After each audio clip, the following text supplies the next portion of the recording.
Welcome to the Khatam al-Quran Majlis of MS Voice. أعوذ بالله من الشيطان الرجيم. بسم الله الرحمن الرحيم. الحمد لله رب العالمين. الرحمن الرحيم. مالك يوم الدين. إياك نعبد وإياك نستعين. اهدنا الصراط المستقيم. صراط الذين أنعمت عليهم غير المغضوب عليهم ولا الضالين.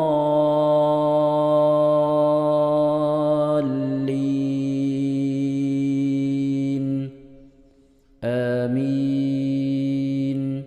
بسم الله الرحمن الرحيم.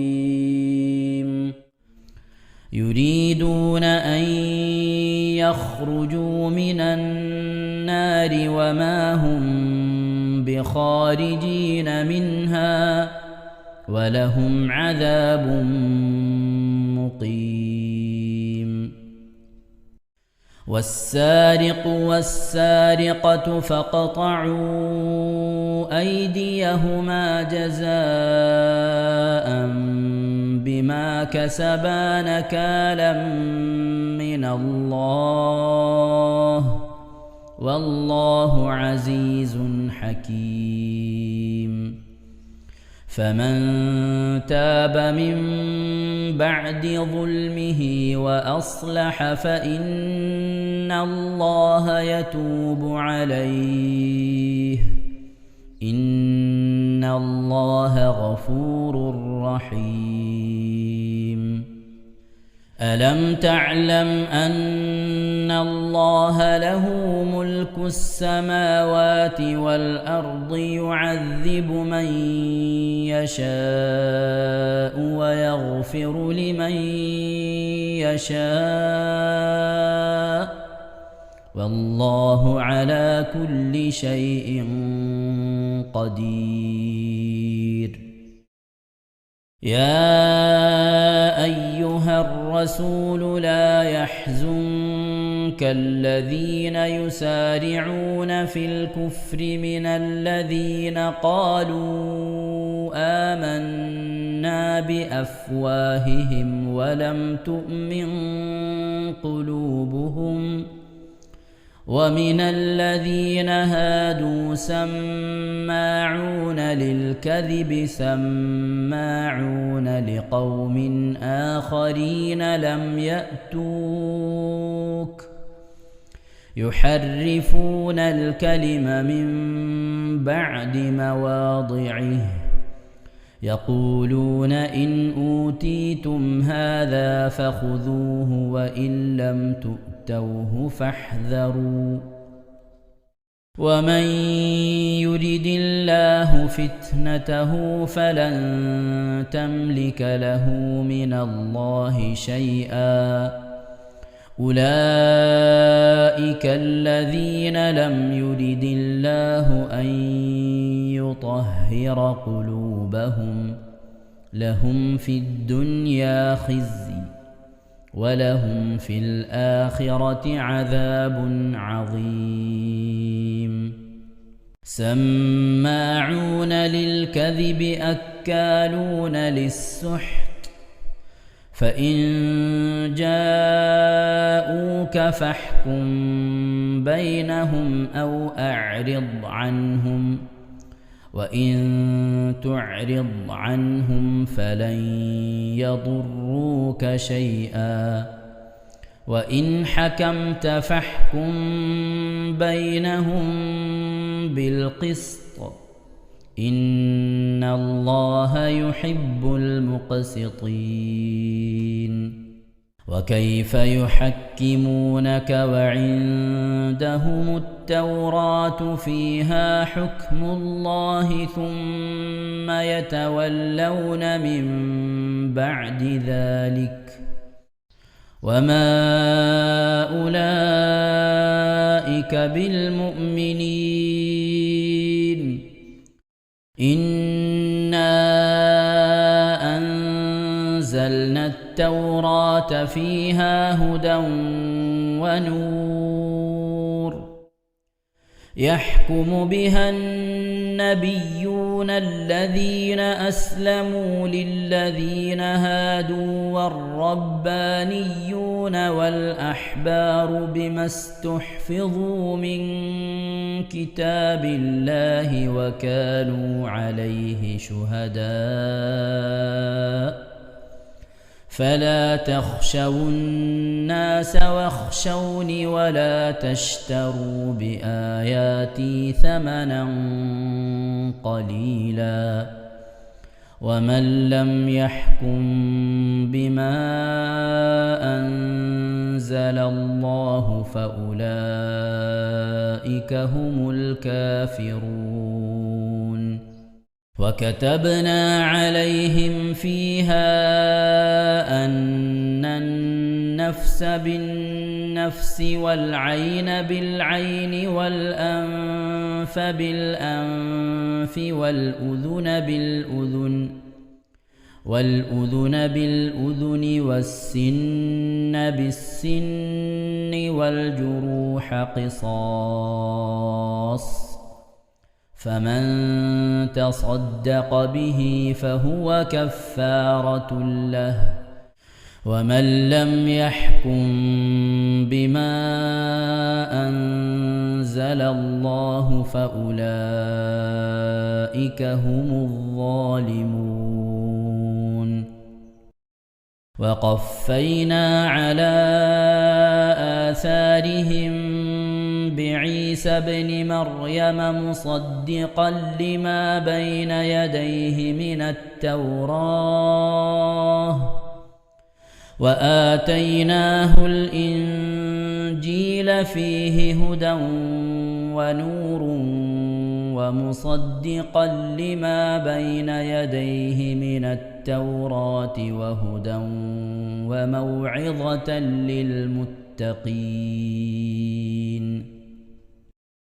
وليحكم أهل الإنجيل بما أنزل الله فيه ومن لم يحكم بما أنزل الله فأولئك هم الفاسقون وأنزلنا إليك الكتاب بالحق مصدقا لما بين يديه من الكتاب ومهيمنا عليه فاحكم بينهم بما أنزل الله ولا تتبع أهواءهم عما جاءك من الحق لكل جعلنا منكم شرعة ومنهاجا ولو شاء الله لجعلكم أمة واحدة ولكن ليبلوكم فيما آتاكم فاستبقوا الخيرات إلى الله مرجعكم جميعا فينبئكم بما كنتم فيه تختلفون وأن احكم بينهم بما أنزل الله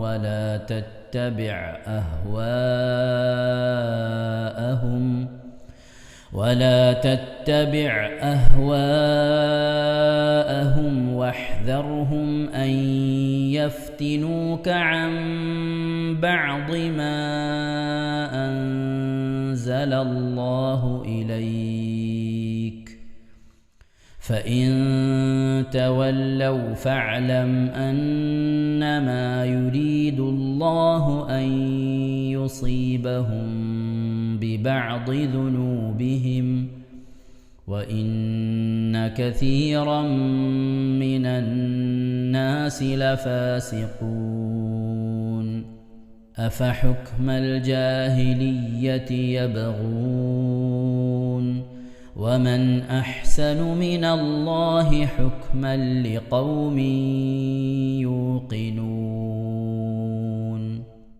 يا أيها الذين آمنوا لا تتخذوا اليهود والنصارى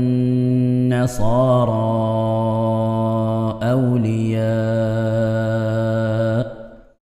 بعضهم أولياء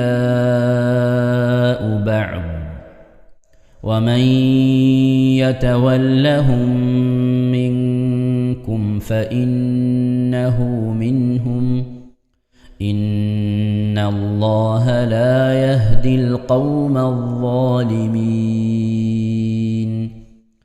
فترى الذين في قلوبهم مرض يسارعون فيهم يقولون نخشى أن تصيبنا دائرة فعسى الله أن يأتي بالفتح أو أمر من عنده فيصبحوا على ما أسروا في أنفسهم نادمين ويقول الذين آمنوا أهؤلاء الذين أقسموا بالله جهد أيمانهم إنهم لمعكم حبطت أعمالهم فأصبحوا خاسرين يا أيها الذين آمنوا من يرتد منكم عن دينه فسوف يأتي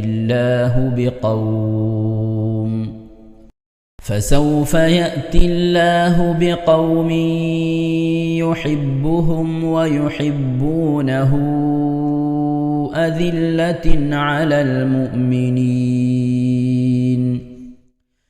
أذلة على المؤمنين أعزة على الكافرين يجاهدون في سبيل الله ولا يخافون لومة لائم ذلك فضل الله يؤتيه من يشاء والله واسع عليم إنما وليكم الله ورسوله والذين آمنوا الذين يقيمون الصلاة ويؤتون الزكاة وهم راكعون ومن يتول الله ورسوله والذين آمنوا فإن حزب الله هم الغالبون يا أيها الذين آمنوا لا تتخذوا الذين اتخذوا دينكم هزوا ولعبا من الذين أوتوا الكتاب من قبلكم والكفار أولياء واتقوا الله إن كنتم مؤمنين صدق الله العظيم. പ്രിയമുള്ള മുഅ്മിനീങ്ങളെ, ഇത് പുണ്യ ഹബീബ് മുത്തു മുഹമ്മദ് മുസ്തഫ സ്വല്ലല്ലാഹു അലൈഹി വസല്ലമ തങ്ങളുടെ ജന്മം കൊണ്ട് അനുഗ്രഹീതമായ റബീഉൽ അവ്വൽ മാസമാണല്ലോ. അതുകൊണ്ട് തന്നെ മങ്കൂസ് മൗലിദിൽ നിന്ന് ഒരു ഹിക്കായത്തും അതിൻ്റെ ബൈത്തും ഇൻഷാ അല്ലാഹ് നമുക്ക് ഓതാം. അള്ളാഹു തൗഫീഖ് നൽകട്ടെ. ആമീൻ. أعوذ بالله من الشيطان الرجيم. بسم الله الرحمن الرحيم. إن الله وملائكته يصلون على النبي يا أيها الذين آمنوا صلوا عليه وسلموا تسليما. اللهم صل وسلم وبارك عليه. وروي أن آمنة رأت حين وضعته صلى الله عليه وسلم نورا أضاء له قصور بصرى من أرض الشام. وروي أن آمنة قالت لما وضعته مضت عيني لأنظر ولدي فلما رأه ثم وجدته في المخدع وهو مكحول مدهون مختون ملفوف بثوب من الصوف الأبيض اليلم الحرير يفوح الطيب من جنابه فجعلت أنظر إليه وإذا منادي ينادي يخفه عن أعين الناس. قالت فما كان غيبته وحضوره إلا كلمح البصر. ولما كنت متحيرة من ذلك إذا بثلاث نفر قد دخلوا علي كأن وجوههم قمار وفي يد أحدهم إبريق من الفضة ومع الآخر تست من الزبرجد الأخضر وفي يد الثالث حريرة بيضاء مطوية فنشرها فإذا هي خاتم يحير أعين الناظرين من شدة نوره. حمل بني وناوله لصاحب الطشت وأنا أنظر إليه فغسله من ذلك الماء الذي في الإبريق 7 مرات. ثم قال لصاحب اختم بين كتفيه بخاتم النبوة فهو خاتم النبيين وسيد أهل السماوات والأرض أجمعين. وقيل لما ولد صلى الله عليه وسلم خمدت تلك الليلة نار فارس بعد الظرام ولم تكن خمدت قبل ذلك ب1000 عام. وارتج إيوان كسرى وسقطت منه 14 شرفا وغاضت بحيرة ساوى وأصبحت أصنام الدنيا كلها منكوسا. ورميت الشياطين من السماء بالشهب الثواقب وانبرج صبح الحق وبطل ما كان يعمله كل كاذب. وروي عن يحيى بن عروة أن نفرا من قريش كانوا عند صنم من صنامهم قد اتخذوا ذلك اليوم عيدا من أيامهم ينحرون فيه الجزور ويأكلون ويشربون وقد عكفوا عليه يخوضون ويلعبون فدخلوا عليه فوجدوه مكبوبا على وجهه فأنكروا عند ذلك عليه وردوه إلى حاله فانقلب انقلاب صاغر ففعلوا ذلك 3 وهو لا يستقيم. فلما رأوا ذلك أبدوا حزنا وتألما وأصبح العيد الذي كانوا فيه مأتما. فقال عثمان بن الحويرث ما له قد أكثر التنكس إن هذا لأمر حدث وانشد وقلبه يصلى بالنار. صلى الله على سيدنا محمد صلى الله عليه وسلم. صلى الله على سيدنا محمد صلى الله عليه وسلم. صلى الله على سيدنا محمد صلى الله عليه وسلم. أيا صنم العيد الذي صف حوله صناديد من وفد بعيد ومن قربي صلاة وتسليم وأزكى تحيتي على المصطفى المختار خير البرية. تنكست مقلوبا فما ذاك قل لنا فمن حزننا قد درت العير بالسحب. صلاة وتسليم وأزكى تحيتي على المصطفى المختار خير البرية.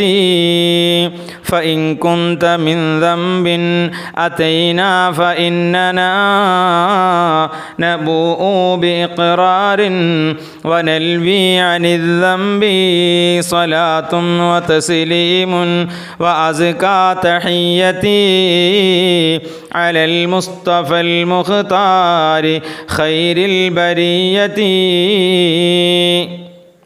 وإن كنت مغلوبا ونكست صاغرا فما أنت في الأوثان بالسيد الرب صلاة وتسليم وأزكى تحيتي على المصطفى المختار خير البرية تردى لمولود أضاءت بنوره جميع فجاج الأرض خوفا من الرعب صلاة وتسليم وأزكى تحيتي على المصطفى المختار خير البرية ونار جميع الفرس قد خامدت له وقد بات شاه الفرس في أعظم الكرب صلاة وتسليم وأزكى تحيتي على المصطفى المختار خير البرية فيا لا قصي ارجعوا عن ضلالكم وهبوا إلى الإسلام والمنزل الرحب صلاة وتسليم وأزكى تحيتي على المصطفى صلوا عليه وسلموا وصل على جميع الأنبياء والمرسلين والحمد لله رب العالمين آمين.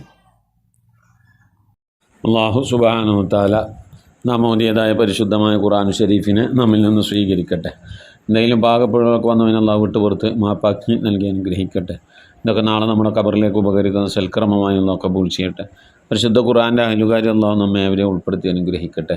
ഖുർആനുമായി കൂടുതൽ ബന്ധപ്പെടുവാനും ധാരാളം ഖത്തമുകളൊക്കെ തീർക്കാൻ അള്ളാഹു നമുക്ക് തൗഫീഖ് നൽകട്ടെ. ആമീൻ യാ റബ്ബൽ ആലമീൻ. പ്രിയമുള്ള മോമിനീങ്ങളെ, എന്തൊക്കെയാണ് വിശേഷങ്ങൾ? എല്ലാവർക്കും സുഖം തന്നെയല്ലേ? അള്ളാഹു ഇഹത്തിലും പരത്തിലും നമുക്കൊക്കെ സുഖവും സന്തോഷമൊക്കെ നൽകി അനുഗ്രഹിക്കട്ടെ. ആമീൻ യാ റബ്ബൽ ആലമീൻ. അൽഹംദുലില്ലാ, മാഷാ അല്ലാഹ്. പരിശുദ്ധ റബീഉൽ അവ്വൽ മാസത്തിൽ മുത്തുനബി സല്ലല്ലാഹു അലൈഹി വസല്ലമ തങ്ങളുടെ പേരുള്ള ആദ്യത്തെ ഖത്തം വന്നിട്ടുണ്ട്. അത് നമ്മളെ സുബൈദുമ്മ കൈപ്പമംഗലമാണ്. അള്ളാഹു സുബ്ഹാനഹു വ തആല ഒരു ഓതിയ ഖത്തം കബൂൽ ചെയ്യട്ടെ. എന്തെങ്കിലും പാകപ്പിഴ വന്നവന് വിട്ടുപുറത്ത് മാപ്പാക്കി നൽകി അനുഗ്രഹിക്കട്ടെ. ഉമ്മായുടെ ഖബറിലേക്കും അതുപോലെ തന്നെ അവരുടെ മരണപ്പെട്ടവരുടെ ഖബറിലേക്കും ഉപകരിക്കുന്ന സൽക്കർമ്മം അള്ളാഹു കബൂൽ ചെയ്യട്ടെ. ആമീൻ. നമ്മുടെ സുബൈദുമ്മ ഓരോരോ ആണ്ടർതി വരുന്ന സമയത്തൊക്കെ ഓരോ ഖത്തം ഓതുന്നവരാണ്. ബദരീങ്ങളുടെ പേരിൽ, റസൂലുള്ളാഹിൻ്റെ പേരിൽ, മൊയ്തീൻ ഷെയ്ഖിൻ്റെ പേരിൽ, ഇഫാൻ ഷെയ്ഖിൻ്റെ പേരിൽ, അജ്മീർ ഹാജപ്പാപ്പൻ്റെ പേരിൽ, ഇങ്ങനെ ഓരോരുത്തരെ ആണ്ട് വരുമ്പോൾ ഖത്തം ഓതുന്ന ഉമ്മയാണ്. അള്ളാഹു ആ ഉമ്മാക്ക് എല്ലാവിധ ഖൈറും ബറക്കത്തൊക്കെ നൽകി അനുഗ്രഹിക്കട്ടെ. രോഗങ്ങൾക്ക് അള്ളാഹു ശിഫ നൽകട്ടെ. പ്രയാസങ്ങളും വിഷമങ്ങൾക്ക് അള്ളാഹു സലാമത്ത് നൽകട്ടെ. പരിശുദ്ധ ഖുർആനുമായി കൂടുതൽ ബന്ധപ്പെടാനും ധാരാളം ഖത്തങ്ങളൊക്കെ തീർക്കാൻ നമുക്ക് തൗഫീഖ് നൽകട്ടെ. ആ ഉമ്മാൻ്റെ ബർക്കത്ത് കൊണ്ട് അള്ളാഹു നമുക്കൊക്കെ അള്ളാഹു മഗ്ഫിറത്ത് നൽകട്ടെ. ആമീൻ യാ റബ്ബൽ ആലമീൻ. അള്ളാഹു സുബ്ഹാനഹു വ തആല ആ ഉമ്മ ഓതിയ ഖത്തം സ്വീകരിച്ച് എന്തെങ്കിലും പാകപ്പിഴൊക്കെ ഒന്നും അള്ളാഹു വിട്ടുപുറത്ത് മാപ്പാക്കി മുത്തുനബി സല്ലല്ലാഹു അലൈഹി വസല്ലമ തങ്ങളുടെ ഹലറത്തിലേക്ക് നമ്മളെ പരിശുദ്ധമായ ഖത്തമുൽ ഖുർആൻ മജ്ലിസിൽ നിന്നുള്ള ആദ്യത്തെ ഖത്തം അള്ളാഹു എത്തിച്ചു നൽകി അനുഗ്രഹിക്കട്ടെ. നമ്മളെ അള്ളാഹു ആ പുണ്യ പ്രവാചകൻ്റെ ഷഫാഅത്തിൽ ഉൾപ്പെടുത്തി അനുഗ്രഹിക്കട്ടെ. ആമീൻ യാ റബ്ബൽ ആലമീൻ. കഴിയുന്ന ആളുകളൊക്കെ റസൂലുള്ളാഹിൻ്റെ മേലിൽ യാസീൻ ഓതുക, ഫാത്തിഹ ഓതുക, ഖത്തം ഓതുക, ദിക്ർ ഇല്ല, സ്വലാത്തിനില്ല, അള്ളാഹു കബൂൽ ചെയ്യട്ടെ. ആമീൻ. സുബൈർ ആൻഡ് ഫാമിലി കൊല്ലം 30,030 ദിക്ർ ചൊല്ലിയിട്ടുണ്ട്. അള്ളാഹു സ്വീകരിക്കട്ടെ. അർഹമായ പ്രതിഫലം ഇഹത്തിനും പരത്തിലും നൽകി അനുഗ്രഹിക്കട്ടെ. അവരിൽ നിന്ന് മരണപ്പെട്ടവരുടെ ഖബറിലേക്ക് അതിൻ്റെ പ്രതിഫലം അള്ളാഹു എത്തിച്ചു നൽകട്ടെ. ജീവിച്ചിരിക്കുന്നവർക്ക് അള്ളാഹു ആഫിയത്തുള്ള ദീർഘായുസ് നൽകി അനുഗ്രഹിക്കട്ടെ. രോഗം കൊണ്ടൊക്കെ പ്രയാസപ്പെടുന്നവർക്ക് അള്ളാഹു ശിഫാ നൽകി അനുഗ്രഹിക്കട്ടെ.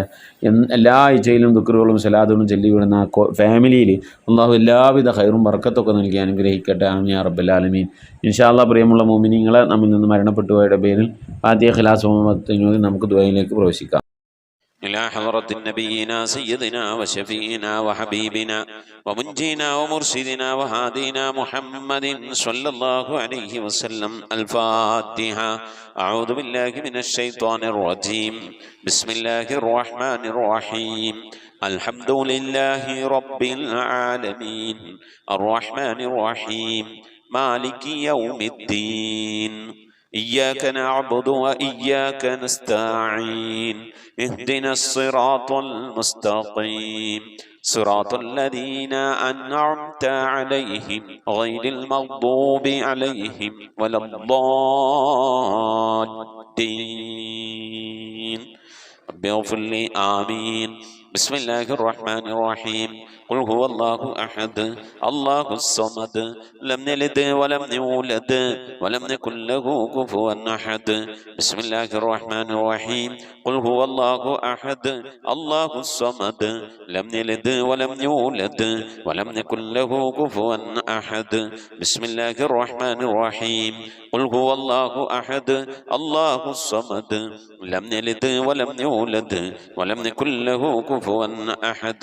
بسم الله الرحمن الرحيم.